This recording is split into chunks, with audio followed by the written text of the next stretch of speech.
নমস্কার বন্ধুরা, সোমা কিচেনের তরফ থেকে তোমাদের সকল বন্ধুকে স্বাগত জানাই। আজ বানাবো চিকেন খিচুড়ি। আর কিভাবে বানাবো তোমাদের সাথে শেয়ার করবো, সেটা শুরু থেকে শেষ পর্যন্ত দেখতে থাকো। তেল বসিয়ে দিয়েছি। মুগের ডালটা আমি ভেজে নিয়েছি হালকা হাতে। গোবিন্দভোগের চাল ধুয়ে নেবো। চিকেনটাকে ছোট ছোট করে কেটে নিয়েছি। আর এখানে নিয়ে নিয়েছি টমেটো, কাঁচা লঙ্কা, পেঁয়াজ, আলু কেটে নিয়েছি, জিরে ধনে বাটা, আদা বাটা। আর ফোড়নের জন্য এখানে আমি নিয়ে নিয়েছি তেজপাতা, শুকনো লঙ্কা, সাদা জিরে।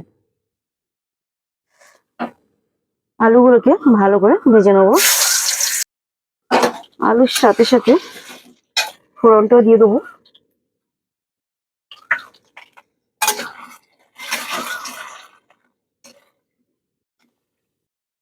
কুচিয়ে রাখা পেঁয়াজ দিয়ে দেবো।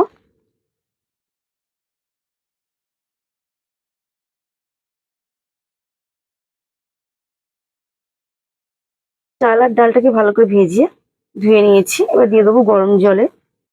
রসুনটা ভালো করে বেটে নেবো। আলু পেঁয়াজ ভাজা হয়ে গেছে, দিয়ে দেবো রসুন বাটা। সব মশলা কষানো হয়ে গেছে ভালোভাবে। আর দিয়ে দেবো এবারে কাঁচা লঙ্কা আর টমেটো। দিয়ে দেবো আদা বাটা। রসুনটাকে একটু ভালো করে ভেজে নিলাম, কারণ কাঁচা রসুনের গন্ধ বেরোবে। আদা আর জিরে বাটা দিয়ে দিয়েছি।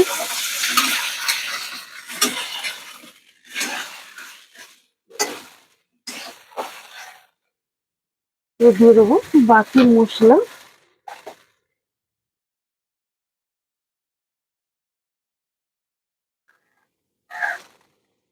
লঙ্কার গুঁড়োটা দিলাম না, কাঁচা লঙ্কা দিয়েছি যেহেতু।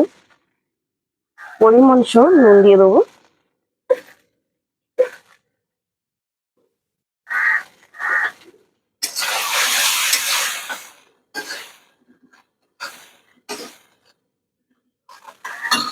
কেটে রাখা চিকেন দিয়ে দেবো। সব মশলা দিয়ে ভালোভাবে অ্যাড করে দিয়েছি। এবার একটু ঢাকা দিয়ে দেবো, দিয়ে একটু হালকা হাতে গ্যাসটা কমিয়ে দেবো। এখানে বন্ধুরা চিকেনটাও কষানো হয়ে এসছে, আর একটু হবে। আর এদিকে চাল আর ডালটাও ভালোভাবে সিদ্ধ হয়ে গেছে।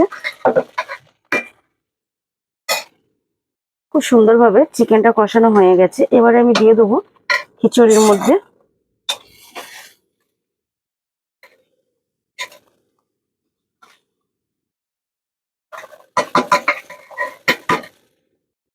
খিচুড়ি প্রায় হয়ে এসছে। আর দিয়ে দেবো উপর থেকে ঘি দিয়ে দেবো, আর গরম মশলা দিয়ে দেবো। বন্ধুরা দেখে নাও, চিকেন খিচুড়ি আমার কমপ্লিট হয়ে গেছে। তোমরা একবার বন্ধুরা এবার ট্রাই করে দেখতে পারো, ভালোই লাগবে, খারাপ লাগবে না।